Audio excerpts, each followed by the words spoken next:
Y justamente yo subí una fotografía que tenía unas perforaciones. Oh, sí, yo la vi. Unas perforaciones en una viga de hormigón.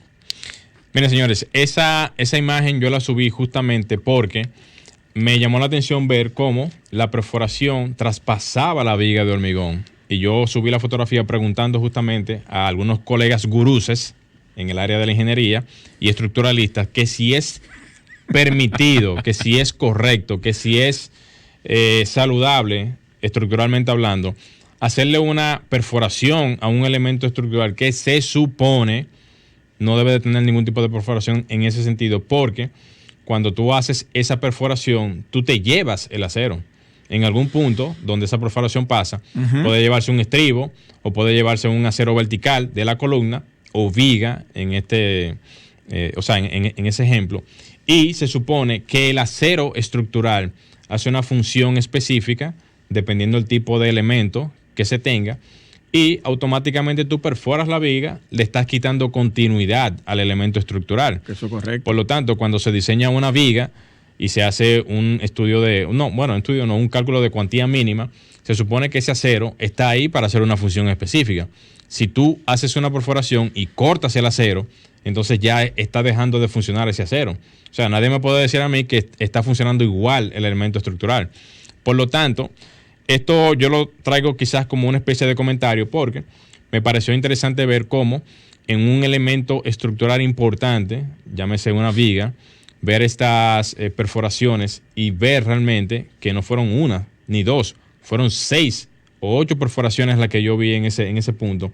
Eso puede generar en algún momento una especie como de elemento cortante de quiebre ante alguna situación de terremoto o movimiento telúrgico, como muchos lo conocen. Pero eso, ¿usted está seguro que lo perforaron o no soldaron a la estructura metálica? No. Yo no puedo decir categóricamente de que lo perforaron completamente, pero sí, yo llegué a trabajar en algún momento, muchos años atrás, en lo que fueron algunos proyectos que tienen que ver con esa índole.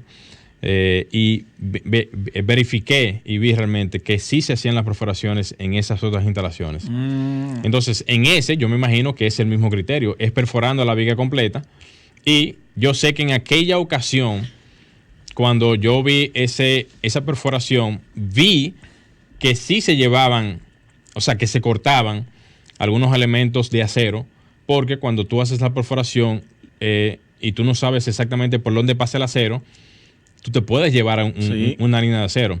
Entonces, lo ideal es que se pueda hacer, antes de tú hacer eso, o un diseño, que se conciba un diseño estructural en donde tú sepas por dónde pasa el acero, ¿verdad? Y luego entonces la placa de conexión que tú vas a instalar, tú sepas ya por dónde tú pasar el acero, o sea, la perforación para hacer la conexión, o que tú puedas hacer algún tipo de estudio de ensayo no destructivo, que son unas placas que se tiran a los elementos de hormigón, vigas, columnas. Como una radiografía. Como una especie de radiografía que se hace, y eso existe ya hoy en día. Inclusive el Ministerio de Obras Públicas tiene un listado de casi 30 o 40 empresas y profesionales que dan ese tipo de servicio, con lo cual tú puedes tener una exacta ubicación de por dónde pasar el elemento estructural, perno o perforación, para que no pueda afectar directamente lo que es la parte importante de la estructura. Tratando con esto o haciendo así, entonces, o teniendo así un resultado un poquito más eficiente, porque, señores, que nadie me diga a mí que haciendo una perforación así, al ojo por ciento, usted va a garantizar que eso no toque ningún elemento estructural como un acero de una columna o de una viga. Eso era un puente peatonal, un elevado. Eso yo lo vi en una viga de una estructura importante de aquí del país. ¿Pero era un puente peatonal eso? No, eso básicamente era un apoyo de vías de rieles. Ok. Entonces, para no pecar ni decir realmente Vigas de rieles, lo único que hay aquí son las del metro en Villamella. Bueno, sí, algunas de ellas sí. Claro. Pero realmente yo entiendo de que hay una real inquietud en ese sentido. Y yo soy de lo que digo aquí, Luis, ya para no hacer muy largo el comentario, de que aquí no se hacen estudios. en cuanto a lo que tienen que ver estructuras importantes, porque eso debiera arrojar primero una especie de análisis estructural para determinar por dónde realmente tiene que pasar ese elemento, esas perforaciones, porque estamos hablando de que son elementos estructurales importantes.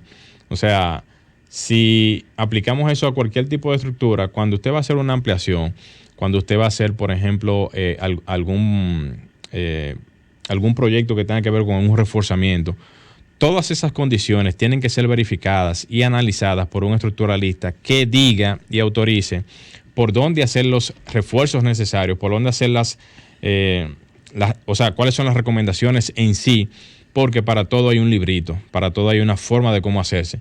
Y yo entiendo que para poder hacer las cosas correctamente, uno tiene que escudarse o buscar al profesional pertinente para que pueda hacer las recomendaciones del lugar. Sí, tú sabes que yo estaba por el norte ayer, Sosúa, Santiago, haciendo levantamiento de unos trabajos que vienen por ahí.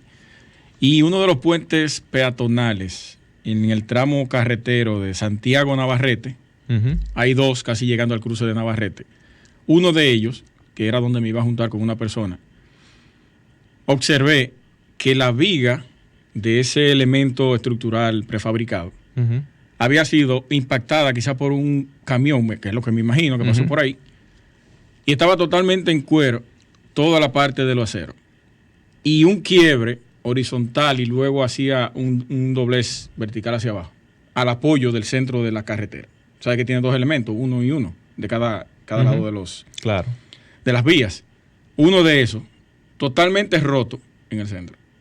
Y una ranura, ¿cómo se le llama? Una grieta, recorría todo el elemento así, y iba al apoyo del centro. Pues miren, atención, Ministerio de Obras Públicas, que es el que se encarga. Se me olvidó a mí hacerle la foto y subirla para muy importante lo que tú acabas de decir, porque eso pudiera evitar algún tipo de colisión en algún momento, porque yo no sé si ustedes recuerdan que hace muchos años, ahí frente a lo que es las instalaciones de donde están Modestos, hubo una patana que tenía una carga que justamente chocó una de esas vigas, y esa viga al caerse colisionó y cayó en el piso, y eso hizo que se hiciera un tapón tremendo. Yo creo que muchas personas que nos están escuchando en estos momentos se acordarán de ese evento, y eso es importante enfatizarlo porque en aquel momento no hubo ningún tipo de situación que lamentar, porque fue una patana que chocó, tenía una estructura, una carga, no sé, arriba, chocó el puente, no midió la altura y se llevó. Y se llevó eso. Entonces, en el caso que tú dices, es importante acotar de que, como es una estructura que está en la misma vía, si esa estructura falla por un asunto de debilidad en lo que tiene que ver su acero o su condición como tal, y se cae, señores, lo que puede pasar uno ni se lo puede imaginar. Y que no está siendo utilizado el puente tampoco, porque le faltan algunas barandas. Yo me pregunté cuando yo estaba esperando ahí, la gente pasando por debajo del peatonal, ¿qué es lo que pasa? Que no suben. Cuando veo... no tiene baranda. Yo no relaje. Ni baranda en un tramo. Sí. Y la parte del choque ese que le... Wow. Si alguien de obras públicas o tiene relaciones con obras públicas pueda darle información, en el tramo Navarrete-Santiago, de los puentes peatonales que están más cerca del cruce de Navarrete, hay uno ahí que tiene problemas serios. Atención, pásenle esa información al ingeniero del IGNE Ascensión, que yo amigo sé suyo, que, él. Sí, yo sé que él va a tener la buena intención, y como buen ministro que es, de atender esa situación y de solucionar ese problema, que yo sé que atenderlo sería prácticamente revisar la situación como tal, y si amerita, porque eso se examina y se determina, y si amerita tener que quitar ese tramo, quitarlo mejor. Es lo más recomendable. ¿Cómo está? Exactamente. Lamento no haber hecho la foto. Exactamente. Y hubiese sido muy, muy apropiada para poder evidenciar realmente el problema. Mira, antes de irnos, vamos a cerrar a propósito del tema inicial que usted tuvo. El Estado va a invertir en esas 62,000 viviendas unos 200 millones de dólares. Exacto. Que serían, al 57, 11.500 millones. Si redondeamos a 57 serían 11.400 millones. Bien. Dividiendo eso con las 62,000 viviendas, eso 183.380 y pico de pesos. Algo así. Cada vivienda de esas. Eso no puede ser. No dan los números. No dan. Sería bueno. Nosotros estamos especulando aquí de acuerdo a los cálculos ofrecidos por ellos mismos en la presentación del Plan Vivienda Feliz.